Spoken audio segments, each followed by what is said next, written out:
Hello, नमस्कार दोस्तों। ज्योतिष ज्ञान में आपका स्वागत है।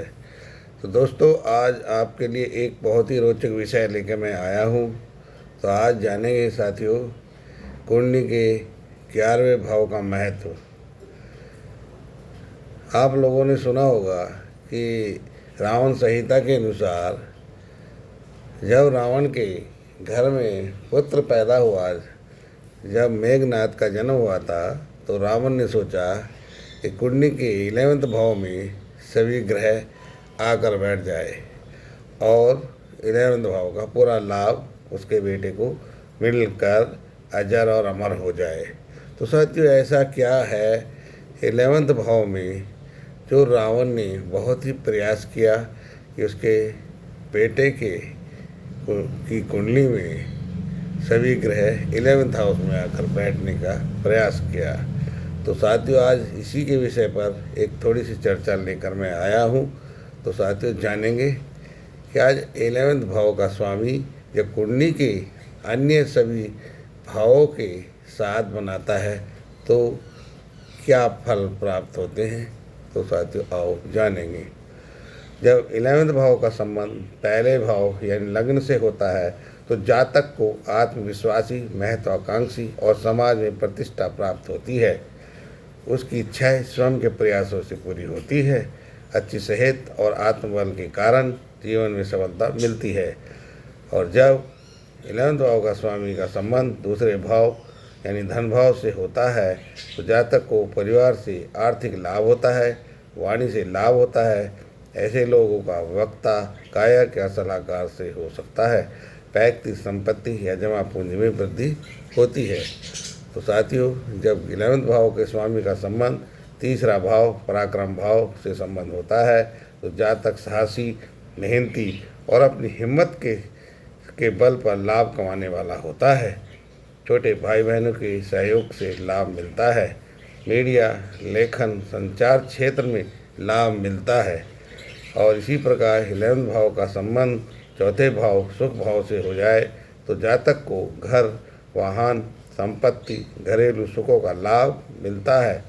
माँ से लाभ और भावनात्मक संतुलन अच्छा बना होता है और स्थायी संपत्ति से आय की प्राप्ति होती है। जब 11वें भाव के स्वामी का संबंध 5वें भाव के साथ यानी विद्या, संतान भाव से हो जाए तो शिक्षा से लाभ होता है, बुद्धिमत्ता के बल पर तरक्की होती है, संतान से सुख होता है और सहयोग प्राप्त होता है।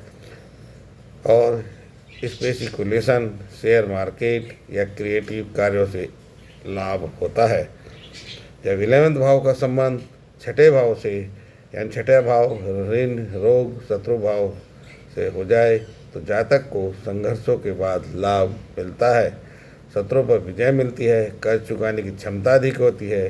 चिकित्सा, कानून, सेवा या प्रतियोगिता से जुड़े कार्यों में सफलता मिलने के ज़्यादा अधिक प्रभाव हो जाते हैं। जब 11वें भाव का संबंध 7वें भाव पति पत्नी साझेदारी भाव के साथ हो जाता है तो जीवन साथी या पार्टनर से लाभ मिलता है और व्यापार में साझेदारी से अधिक लाभ होता है और विवाह के बाद आय में अधिक वृद्धि के चांस बन जाते हैं। तो इसी प्रकार से 11वें भाव का संबंध जब 8वें भाव गुप्त भाव यानी आयु या परिवर्तन भाव से हो जाए तो गुप्त स्रोतों से या अचानक होने वाले लाभों से आय वृद्धि होती है, जैसे बीमा, लॉटरी, विरासत से मिलने वाली धन से लाभ होता है। और शोध, रहस्यात्मक ज्ञान और ओकल्ट साइंस से भी लाभ मिलता है।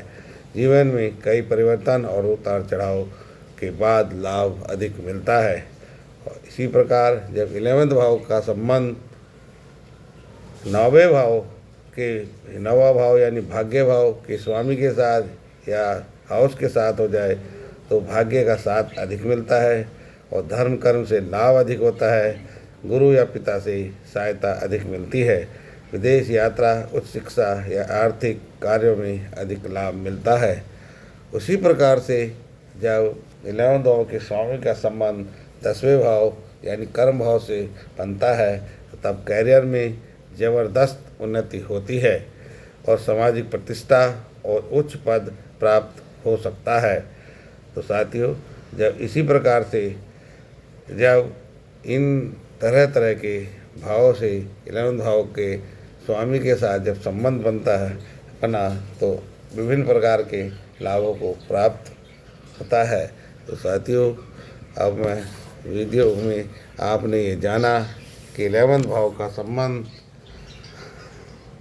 कुंडली के 12 भाव से किस प्रकार होने से क्या क्या लाभ मिला, तो जातक को इसी प्रकार के लाभ प्राप्त होते हैं। तो साथियों, अब वीडियो में यहीं पर विराम देता हूँ।